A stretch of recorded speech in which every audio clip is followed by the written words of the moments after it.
You are watching a Social Dweeb sports production.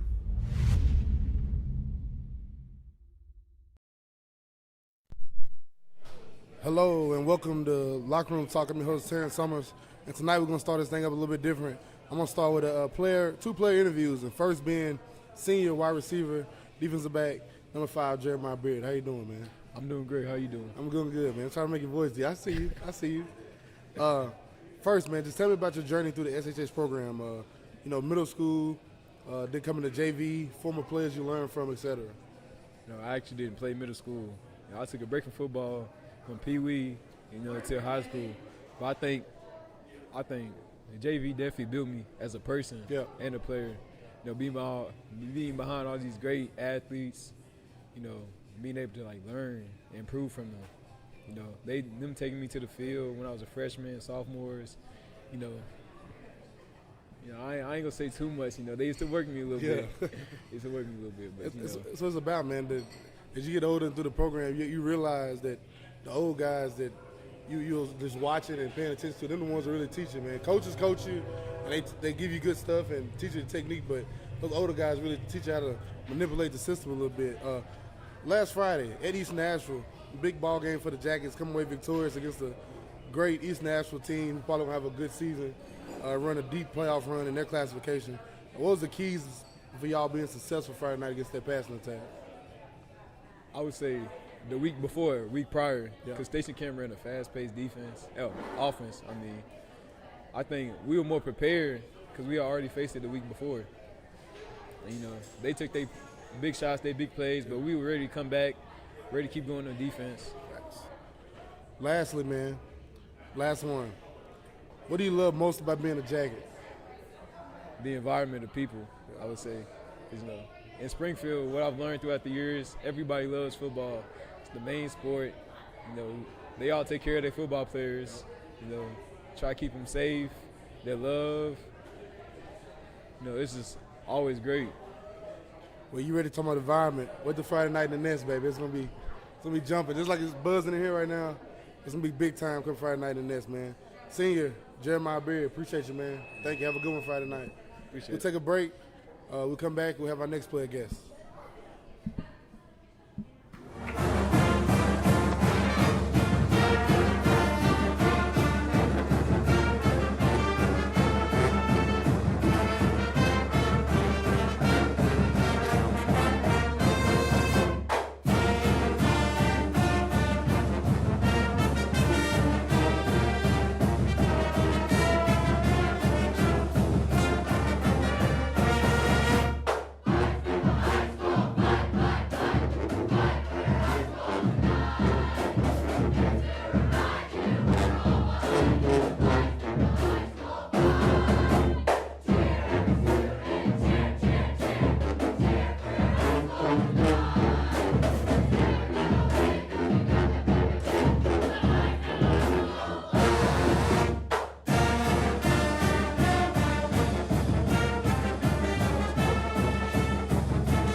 Welcome back to Locker Room Talk.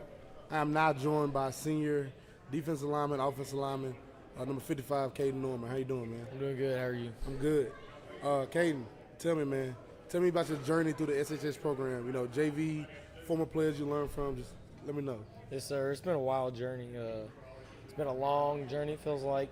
I started my freshman year. I had to follow Coach Will around with the clipboard. He trusted me to do that, follow him all over the sideline. And it's crazy how much I've learned from not even just coaches, but from older guys. I remember 3 people I can shout out, was Anson Dickerson, Taylor Miltier, and KJ. They were always real nice to me and always try to help me out. It's been a crazy journey. It's weird I'm already a senior. Hey, man, time flies when you're having fun, man. It's a Yellow Jacket. Yes, sir. What was the keys for you guys last Friday night? Big time rushing night on the ground for Hurst and for Woodson. Defensively, you guys got to the passer, got there when it mattered. But offensively, moved the ball pretty good, man. Been consistent all year doing that. What was the keys to y'all Friday night at East Nashville being successful? I think the key was just everybody had a job, and everybody had to do their job right. It's like, we got to watch the run. They're at a quick offense. We had to be quick on the ball, fast. We have our blocking assignments. Everybody did that. Jaden, he'll run the ball like always. Just everybody doing the job right. Lastly, what do you love most about being a Jacket, man? I think what I love most about being a Jacket is not everybody can do it. It's hard. And for my freshman class, I think we had like 30-something people. Yep. In my senior class, we got like maybe 15, 14. And that's probably, it's not easy to be a Jacket. Say you're a Jacket. That's probably what I love most about it. It's our third year doing player interviews on this show, Lockeroom Talk. And that's my favorite answer yet right there, man. Really? Everybody talk about the atmosphere and, like he said, and the environment and people out in the community. But, man, only people who do it know actually how hard it is to be a Springfield Yellow Jacket and the standard you got to live up to each and every day, not just on Friday nights, man. Yes, sir. I appreciate you, everything you've been doing. Appreciate everything Mr. Beard been doing. Cheering for you guys Friday night. Go beat the Firebirds, baby. Yes, We'll take a break. We'll come back. I have the head ball coach with me, Dustin Wilson, and we'll get into talking about last week. Great win in East Nashville and looking ahead to Pearl Cone. You're watching Lockeroom Talk.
Free Bird Bail Bonds, your local bail bonds company.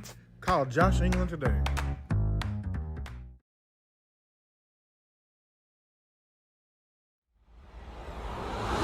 You are watching a Social Dweeb sports production.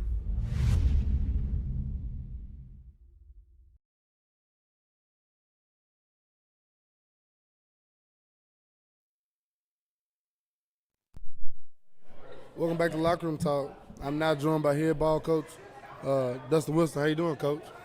Good, T.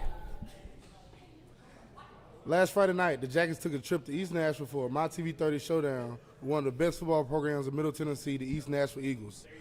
The Jackets came out firing when Casey Woodson found Bryce Baldwin for a 21-yard touchdown pass to get the storm started. And in the second quarter, the Jackets struck again with a Jaden Hurst found the end zone from 1 yard out. The Jackets controlled the ball game, but instead of 14-0, the score set at 12-0 due to 2 missed Geo extra points. And we'll get back to that. Setting him up, huh, T? And then the fireworks erupted. The Eagles scored 21 unanswered points with passing touchdowns of 15 and 32 yards and a rushing touchdown of 1 yard. It was midway through the third, and the Eagles now controlled the game with a 21-12 lead. But the Jackets showed their maturity as they drove down the field and found the end zone with a Hurst 7-yard touchdown. The Eagles' aerial show was still on display in the fourth as they hit on a 28-yard touchdown pass to make it 28-19 East Nashville. But the Jackets never quit. They put together yet another must-have drive, which Hurst capped off with another rushing touchdown to make the score 26-28 Eagles. On the first down play of the ensuing drive, junior linebacker Cameron Wilson made a big stop and put the Eagles behind the chains. And on second down, an incomplete pass, and on third down, a game tackle of Jackets defense got the defense off the field, and the momentum suddenly was in the Jackets' favor. A few scampers by Hurst and Woodson found the Jackets in field goal range with 12 seconds remaining in the ball game. With the swing of a right leg, freshman Geo redeemed himself, Coach, and played hero as he hit the field goal and gave the Jackets a 29-28 win over the East Nashville Eagles. Offensively, Woodson, 14 carries, 104 yards. Hurst, 24 carries, 142 yards, 3 touchdowns. Defensively, Cameron Wilson, 9 tackles, 4 tackles for loss, led the Jackets defense. And senior Lemaris Dallin, as always, 8 tackles, 5 tackles for loss. Beautiful, beautiful, great come from behind. Well, he was ahead first. Comeback win by the Jackets with the freshman kicker, Gio, sending us home with a 29-28 win, Coach. Yeah, I told the boys earlier today, you take a 40 seconds to a minute real time out of that football game. Like, we take the momentum the entire time, but unfortunately we had a little lapse there where they get scored 14 points. It seemed like in 2 plays. Yeah, they did. And we went into halftime behind, and then I think as we say on the show every week, talking about a new setup or what they're going to do this week, we just continue to do what we can do and took what they give us, and the run game run down the field and on Woodson Hurst, sprinkled in Dallin. I think you got to talk about an offensive line that can do that, and people on the edge like Beard and Cobbins that they were trying to take away. So everything set up good for us, and we just hung in there, but put it on the freshman there at the end. He's our extra point kicker, so we were at extra point depth, and he hit an extra point, unlike he did the rest of the game, but he hit the one that counted. So pretty good spot for him to be in there, and especially for a kid that was supposed to be going and playing soccer. He wasn't even supposed to be there. Heard it was on TV, called his mom during PE. They made some changes in plans, and now he's got a spot in Jackets history. But, when he come on the team, we said, hey, man, we'll work with you. Don't change your plans. We got it. And he told me that one day he had to miss, but he didn't miss it. And he didn't miss that field goal that counted at the end. But as I said on the broadcast, a lot of kids, man, the defense stepping up and getting the ball back there at the end. And, just some of the newer coaches on staff, they're talking about how fun that game was, and letting the brand shine bright on a TV broadcast and your broadcast, and here in the middle of the season, and it was just good stuff all the way around. Except for about those 40 seconds we talked about when It was weird. Yeah, it was just like it's supposed to happen. Put us in a test, in a little midseason test there, just like this coming week is. Yes, sir. And Coach Holman said on the broadcast, I don't know if it was on the broadcast live or to me, he's like, T, you think Coach Wilson's going to trust his freshman to, swing his leg again? I said, honestly, Coach, I don't know. I don't think we've ever been in the position of such a magnitude of a football game, and the guy being a freshman. Like, it was odd, and lo and behold, here he comes jogging out this big old 16 jersey on, hanging off. Big old 16. Hanging off of him, and swing of a leg, of course, snap, hold, kick. It was all good, but 2 timeouts first. I didn't, and we was discussing that in the booth. I didn't even know that was legal in high school to call 2 back-to-back timeouts. Yeah, we was talking about that on the game, or after the game. We got a moment in Jacket history where there was 5 timeouts called before the next play happened, and that was back in Creekwood for the region championship, 17-18, and but yeah, that's the rule. So he called both of them. The little man that didn't have no idea what was going on just turned and looked at them both times. They called a timeout, so you could tell he didn't know what was going on. But now he does, and he's smiling about it. But on to the next position where he can be in there. That was a good one for him. I don't know if I don't know if it's true or not. I think by looking at the stats of the last 2 years, don't remember a Casey Wilson 100-plus yard rushing game. I just don't remember off the top of the head. May have happened, may have not, but 104 yards for him on the ground. Hurst, 142 yards, 3 touchdowns. Offensive line coach really popped out off the screen of early on some stalemates up there for Hurst, but as the game went on, chopping the wood, chopping away. I mean, gaudy. You take that first series out, though, where we just had some what we thought were adjustments, and we kind of put them to the side, and then that was just coaching. So the boys did killer all night, really up front, beside a few adjustments we thought we needed. And then we got out of the way and just let them do what they do, and we had some good success. Big win for the Jackets at East Nashville last Friday night with the 29-28 win. We're going to take a quick break, and when we come back, we'll talk about the Firebirds of Pearl Cone heading to the Nest Friday night. You're watching Locker Room Talk.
Welcome back to Locker Room Talk. Coach, JV football. Do we have a game Monday? Yes. There we go. Shortened. We went to Heritage. Little lightning delay at the beginning. We got a half in, real short halftime. Maybe we were driving and got inside the 20 and lightning come again, and we called it. We didn't want to sit there on a Monday night waiting for lightning, but we still got our mix in where we kind of thought that'd be coming. So we did JV first quarter, freshman, second quarter, and then just sprinkled it back and forth. But all the kids got to play, got some reps, looked good, running around making plays. They were dropping back and throwing that ball around everywhere. So good for the JV kids to learn. But we went to Heritage. I don't even think their scoreboard was on. So really a great environment because scoreboard shouldn't be on a JV game. But some kids making plays for sure. Friday night, the 5-0 Springfield Yellow Jackets welcome the Firebirds of Pearl Cone into Springfield to kick off Region 6 4A competition. The Firebirds come off a dominating win at Kenwood last Friday night. Pearl Cone comes in 1-4, with 3 of those 4 teams being undefeated, and 3 of the 4 went to state title games last season, 2 of them being 2024 state champs. This team is battle-tested, physical, fast, and disciplined. We got us a great one coming Friday night in the Nest, Coach. Yeah, great team for sure. CPA, Oakland. What's the other one then? Yeah, all right. And I think whatever is it BGA. BGA was the other one, CPA, yeah. That's the one they played on a Saturday, the Portland weather weekend. Some of the kids said they went to, but Kenwood the other night they played them, and I think they didn't get to halftime. No. And that was the final score, 19 or 20 to nothing. But Pearl Cone's all you got to say. Don't matter about a record, don't matter about a year. You can go all the way back to before Bernetti, those 5 or 6 years. I definitely know that time because it was when I was in school when they got it rolling. So that 96, 97 year, and ever since then they've been good. So it's another Pearl Cone team coming into town. Pearl Cone Firebirds, as I said, tough gauntlet of a schedule they've played thus far. Come into town sporting an offense it's kind of like ours, Coach. They throw the ball, they try to mix in the run. I like them up front. They always come off the ball fiery. They always fire off no matter the size. Sometimes they're big, sometimes they're small. Physical team, and they're always doing their jobs. I guess hats off to you, Coach. Scheduling East Nashville before Pearl Cone was definitely we'll see come Friday night about 9:30 how good it was, but I think it was a real good idea. Yeah, we'll see. It ain't going to hurt us for sure when you play good teams. It's not going to hurt you, especially when speed is an issue, and they got the speed. It doesn't really matter about schemes or whatever you do. You just need to see those kids, that environment. So we try to put our kids into an environment that'll be similar to Pearl. We're not comparing them at all, but you talk about staffs, and as we talked about last week, Damien was a part of Burnetti's staff. Now it's Bernetti still at Pearl, so it'll be good. We'll see what happens, but definitely East Nashville, not to talk about them by any means like putting them on a different scale because they're definitely a great team, and they showed it the other night, and they can strike in one play as they showed the other night, and they can shut you down too. So a good pre-region game for us. Boys play great, but now on the Pearl Cone and the prep for them. I was at the Spirit store shortly after Friday night's extravaganza at East Nashville, and one of the coaches told me, hey, tonight's a great game, but y'all beat us, and then you got to do me a favor. I said, what's that? You got to beat Pearl. We don't like him. I said, hey, we'll try. So we made us some fans anyway, maybe. All right. 4 matchups in 2 years, in 2015, 2016 for the Jackets and Pearl Cone. Regular season matchups and playoff matchups. I'll cut it off. Maybe that'll get it. The first time you met up against Coach Brunetti and Pearl Cone, you had only 20 wins under your belt and 1 playoff win as a head coach. We, and they know I. Since then, 100-plus wins, region titles, state championship appearances, and a little cheerleader of your own. Has to be exciting coming back around this matchup years down the line, Coach. Yeah, we try to keep it fresh with him, common with him in the spring and the scrimmages because Burnetti's good. He coaches good. It's a well-coached team. So it seems like we hadn't done it in a couple of years. Almost like these kids may not know each other. It's like it rains every spring. Yeah, we made a bad decision it may have been last year. We thought it was going to rain. Watching the forecast about like today, never rained. It was a beautiful day, and then Monday for some reason they had their field, whatever. We hadn't had the scrimmage, it feels like, in a couple years. Oh, that was 2 years ago. Last year I made the decision to not have a spring scrimmage. So they probably don't know any of the kids. So it's been 3 years since we've seen them. But, you take it back there. Our first years in going down after that Z plan. Was that about right? About after you where Pearl was in our region? Yeah. We played them during the year, 15, and then we 16. played them in the quarterfinals. So, yeah, we had to kind of like the little Henry County flavor here the past couple years. It was Pearl Cone, but looking forward to it again. I think, if my memory serves well, I think I was at the last time. Did you scrimmage there last time, or they came here the last time? I think last time might have been 2022. Yeah, I don't know. Going into that senior year of Crenshaw and them, Lil Joe and them, I think that was the last time we scrimmaged them, and it was here. Cause I had to.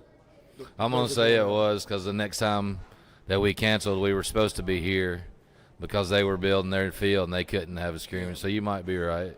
So it's like you said, this team, these boys haven't seen them. We haven't. Yeah, I don't haven't think so. seen us. Yeah. Here we go. You've done it 4 times as a coach. I don't know how many times as a player. Favorite memory against the Pearl Cone Firebirds? Sure, it's a bad one, but it's a favorite one. It's Halloween or October 30th, 1997. Homecoming, Pearl Cone band showing up late over at Boyd Smith. We're up 12. No, that can't be right. We're up 7-6. John Henderson, Santonio Beard, Tremaine Turner, Antoine Lucas, Larry Turner, Derekus Farmer, J.R. Pratt. A lot of people in the list and goes on and on, man. Just some dudes everywhere. We're up 7-6. It's our homecoming last game of the year. I'm almost certain it was a late pass play, but I remember where it happened. It happened on the scoreboard end, and it was just a house call, as you and Coach Holman like to say. And J.R. Pratt, I'm pretty sure was his name. I know his number is 32. His last name was Pratt.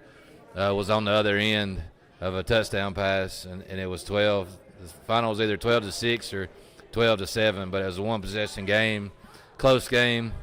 Therefore, they win the region. We were the 2 seed.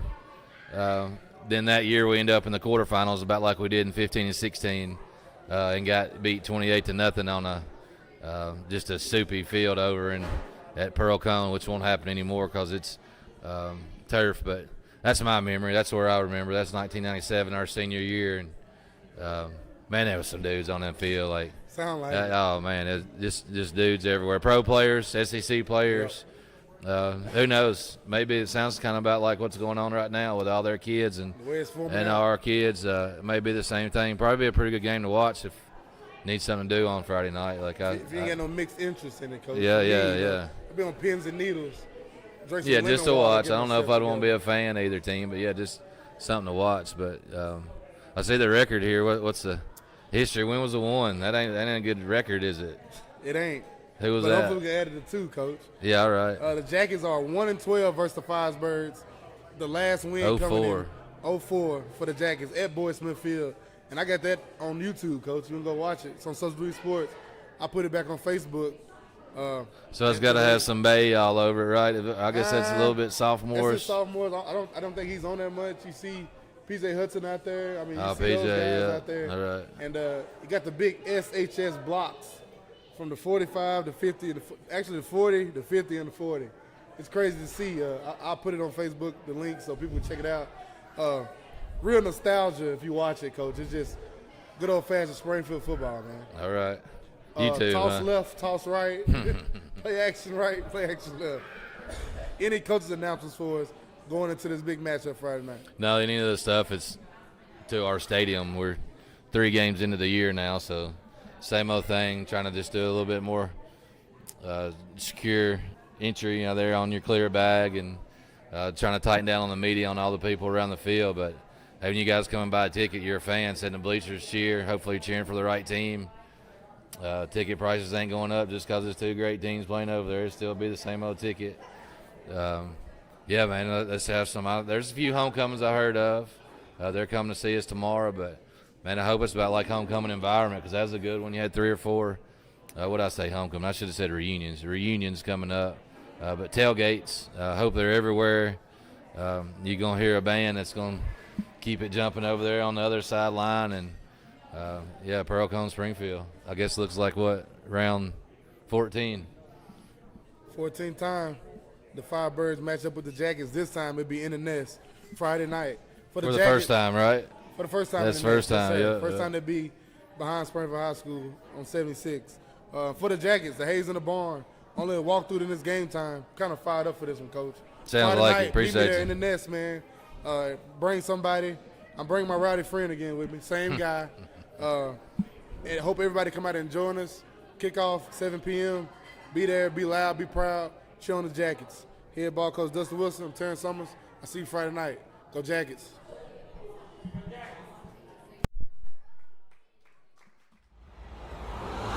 You are watching a Social Dweeb sports production.